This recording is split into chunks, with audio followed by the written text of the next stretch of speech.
Created from stolen eggs of the good dragons and corrupted with dark magic, Draconians serve as a shock troop and special forces during the War of the Lands. Greetings and welcome back to my channel, guys. How are you doing today? So this video will be about Draconians, but not the Draconians of old. We are going to discuss the new Draconians of 5th edition, so let's begin.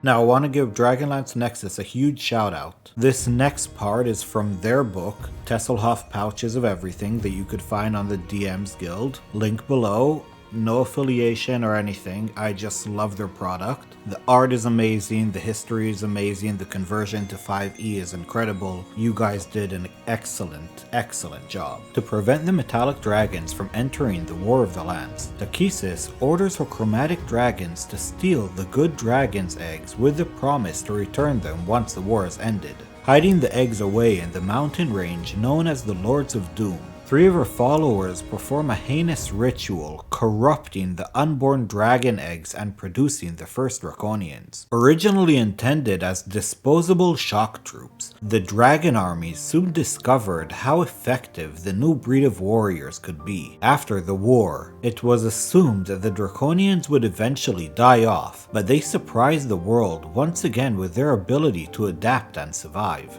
Across Ansalon, Draconians began to band together, serving as mercenaries for armies and warlords, powerful kingdoms, and even dragons. These bands of Draconians could be found throughout Ansalon, time and time again proving their value and effectiveness on and off the battlefield.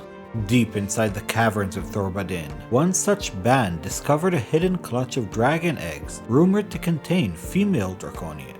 With this new discovery, the Draconians' decade-long struggle to survival finally became much easier. Now with the ability to reproduce naturally, all that was left to ensure their survival was to find a relatively safe place for them to form their new society. Traveling east, the Draconians eventually established the city-state of Tyre, once again proving to the world that they were more than just mindless brutes that they were once thought to be. And today, Draconians no longer simply survive, but they thrive within their relative safety of their new city. Now I want to add that in Tesselhoff's Pouches of Everything, you could find actual playable Draconians. It is really cool, I highly recommend it, check it out. So in this part of the video, we are going to go over the 5 different sub-races of the Draconians, starting with the Baaz.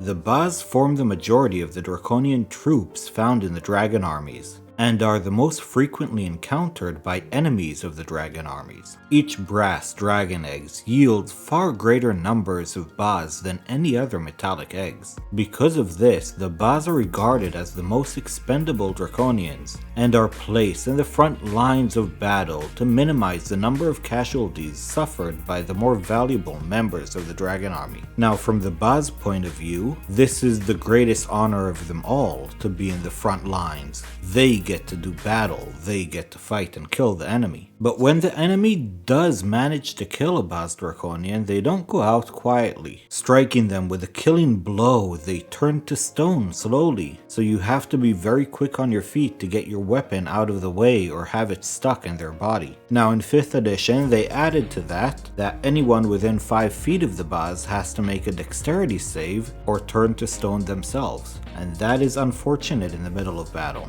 Bozak Draconians come from eggs of the bronze dragons. They have an affinity for magic, and they are very smart.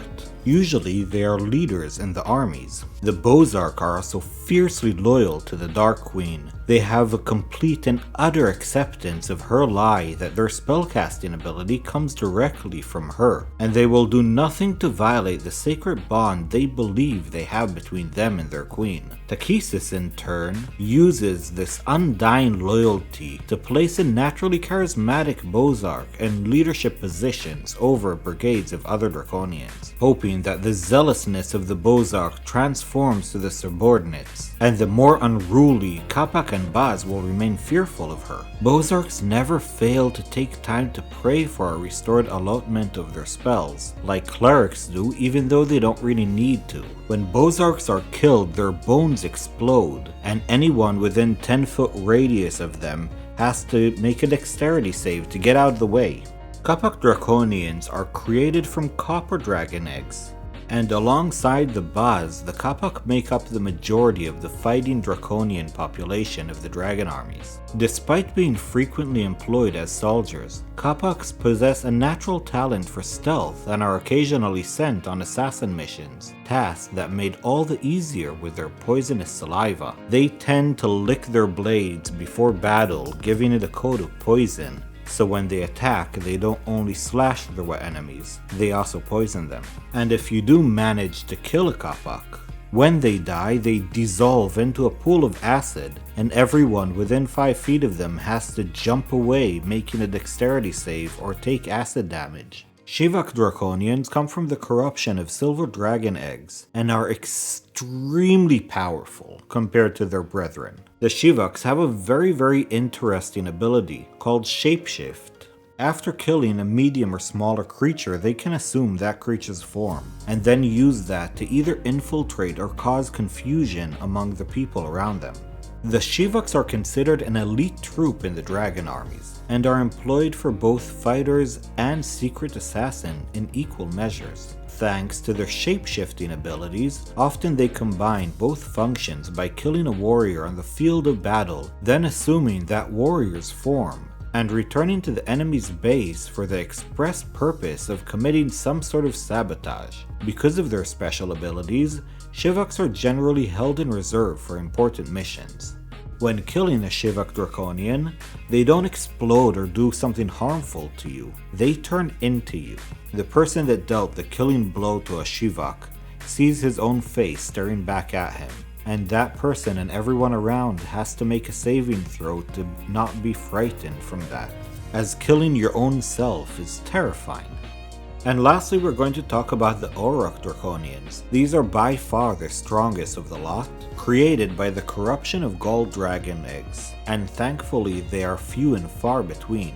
These guys are extremely powerful both in magic and in smarts. They lead troops of Draconians, and they use their extremely powerful magic to destroy their enemies. The Aurak are never sent to the front lines of battles, and rarely even see combat.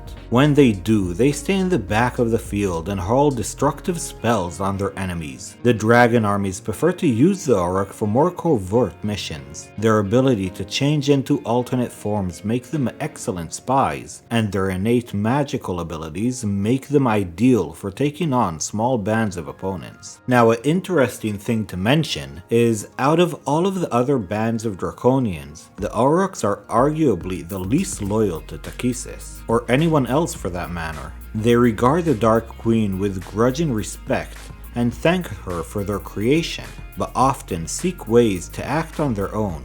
Those who are loyal to the dragon armies do so because it serves their purposes. Such loyalty can be gained through a combination of reward and the granting of power over lesser races, and the fear of Takisis. By the start of the war, many of the Auraks have come to see that Takisis was not responsible for providing their spellcasting abilities. Many doubt that their magic comes from any god, and are now starting to understand their inherent connection to the magical energies of creation that permanent the world in which they live. And many Auraks are waiting for the perfect opportunity to defect from the dragon armies to pursue their own obsession with magic and power. They look down upon all other Draconians, but find them useful tools, especially the sly Sivaks. Auraks are always interested in promoting themselves, and if you ever manage to pin one down and actually kill it, they die in a magical explosion, hurting everyone around them as their bodies turn into pure energy.